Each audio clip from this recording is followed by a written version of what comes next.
शैक्षणिक सत्र अब एक तरीके से अपने अंतिम दौर में है। जनवरी से हम यूँ कह सकते हैं कि वह अंतिम दौर में पहुंच जाएगा। अर्धवार्षिक परीक्षाएं भी हो चुकी हैं। प्राइवेट स्कूलों में तो प्री बोर्ड एग्जाम जैसी चीज़ों की तैयारी चल रही है। इसके बावजूद अभी तक कई स्कूलों में हजारों शिक्षकों के पद खाली हैं। यहाँ पर नियमित शिक्षक तो बहुत दूर की बात है, विभाग अतिथि शिक्षक भी नियुक्त नहीं कर पाया है। और जिनकी नियुक्ति हो गई है, जिन अतिथियों की नियुक्ति हो गई है, उन्हें लेकर भी बहुत सारे इश्यूज अभी भी बने हुए हैं। यही कारण है दोस्तों कि 66 दिनों के बाद, 66 डेज के बाद एक बार फिर अतिथि आंदोलन की राह पर है। अतिथि एक बार फिर आंदोलन करने वाला है। वजह पहले हम आपको वजह बता देते। वजह दरअसल देखिए ये है कि मैंने अपने एक पूर्व के वीडियो में, पहले के वीडियो में भी ये बताया था कि किस तरीके से लोक शिक्षण संचालनालय यानी डीपीआई भोपाल ने एक आदेश निकालकर जो अनुभवी अतिथि शिक्षक है, जो सालों से स्कूलों में पढ़ा रहे, उनको बाहर करने का रास्ता दिखा दिया। दरअसल इन्होंने उच्च पद प्रभार हो, अतिथि शिक्षकों की प्रक्रिया हो या नए नियमित शिक्षकों की ज्वाइनिंग हो या अतिथि शिक्षकों की ही बात कर लें, स्कूल अलॉटमेंट का विषय हो, इन सभी में पोर्टल को बिना अपडेट किए इन्होंने भर्ती प्रक्रिया की। कहने के लिए, अपनी वाहवाही दिखाने के लिए कि हम ऑनलाइन प्रोसेस करते हैं, हम डिजिटली इतना स्ट्रांग हो गए हैं कि हम ये सब प्रोसेस कर सकते। कहने को तो इन्होंने डिजिटल तरीका अपनाया, वो पोर्टल से सब कुछ किया, लेकिन उस पोर्टल को समय रहते कभी अपडेट ही नहीं किया। इससे ये हुआ कि एक ही स्कूल में ज्यादा शिक्षक पहुंच गए, या अतिथियों को जब स्कूल अलॉटमेंट किए तब वहां कोई रिक्त पद था ही नहीं और स्कूल अलॉट कर दिए। परेशान हुए अतिथियों ने, डीपीआई के चक्कर लगाए, सब कुछ हुआ, लेकिन वह समस्या खत्म नहीं हो पाई। यह समस्या आज भी बरकरार है। कई अतिथि आज भी भटक रहे हैं। अब ऐसे में जब एक ही साथ एक ही स्कूल में दो अतिथि पहुंच गए, पोस्ट ही नहीं है, तो डीपीआई ने बड़ी ही चतुर चालाकी से एक आदेश निकाला और ये कहा कि भैया 2 अतिथि हैं तो एक अतिथि को हमें बाहर करना है, तो उसका प्रोसेस क्या होगा। उसमें से उन्होंने 3 विकल्प दिए। 3 में से एक कह दिया कि भैया जिस अतिथि का स्कोर कार्ड कम होगा उसको हम बाहर कर देंगे।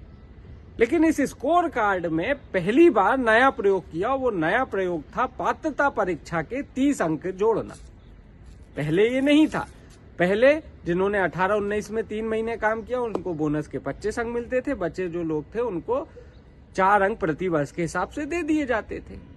अनुभवी उसमें अंदर थे।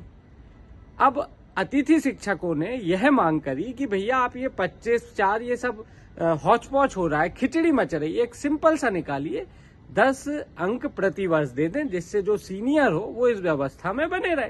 किसी ने 4 साल किया तो उसको 40 अंक मिल जाए, किसी ने 5 किया 50 अंक ले जाए। इस प्रकार की आप व्यवस्था कर दीजिए। लेकिन ये तो डीपीआई है, स्कूल शिक्षा विभाग। अनुभवी इतनी आसानी से नौकरी पा जाए ये शायद इनको हजम नहीं होता। तो इन्होंने क्या करा कि भैया 4 अंक प्रति वर्ष तो आप ले लो, लेकिन पात्रता परीक्षा के 30 अंक हम इसमें शामिल करेंगे। आपको ध्यान होगा, मैं मेरी खुद की बात बताऊं, जब हम लोग पढ़ाई करते थे उस समय जो मेरिट बनती थी बोर्ड क्लास की, उसमें आप ये मान के चलिए कि 80 से 85% भी यदि कोई ले आया तो वो टॉप 10 की स्टेट की मेरिट में शामिल रहता था बोर्ड क्लास में। लेकिन यदि हम आज का दौर देखें तो हो सकता है 92, 93, 94% पे वो क्लोज हो जाए। कहने का ऐसा नहीं है कि उस समय लोग पढ़ाई नहीं करते थे, उस समय भी करते थे। चीजें बदली है, कंपटीशन बच्चों के अंदर बहुत ज्यादा आ गया है, सिलेबस चेंज हुआ है, पढ़ने का तरीका चेंज हुआ है। इस सबसे रिजल्ट के परसेंट भी तय हुए। ये मैं उदाहरण आपको इसलिए बता रहा था कि पहले की पात्रता परीक्षा जब आप दे रहे थे उस समय थोड़े आपके अंक इधर उधर होंगे, इसका मतलब ये कतई नहीं है कि आप शिक्षित नहीं हो, आप योग्य नहीं हो। कंपटीशन बढ़ा है तो पात्रता परीक्षा में अंक अब जो बच्चे आ रहे हैं, अब जो पात्रता परीक्षा दे रहे हैं उसमें लोग ज्यादा अंक अर्जित कर रहे हैं। अब आपने 30 अंक दे दिए, अब किसी ने पात्रता ली उसको 30 बेस ही मिल गए। सीनियर बाहर हो गया क्योंकि उसके या तो उसने पात्रता परीक्षा नहीं दी या पहले पात्रता दी थी, जब नया नया शुरू हुआ था उस समय उसके कम अंक आए थे, पहला अनुभव था। तो कुल मिलाकर ये सारी स्थितियां अभी भी बनी हुई है। जो अतिथि व्यवस्था के अंदर है, सैलरी टाइम पे नहीं मिल पा रही उन्हें। कई अतिथि आज भी बाहर है, अनुभवी बाहर है, खाली पद है, आप अभी तक नियुक्ति नहीं कर पा रहे। इन तमाम गंभीर विषयों को लेकर अतिथि एक बार फिर आंदोलन की राह पे 8 दिसंबर दिन रविवार को प्रदेश भर के अतिथि शिक्षक 230 विधानसभा के विधायक तक अप्रोच करेंगे। वो कांग्रेस के हो सकते हैं, वो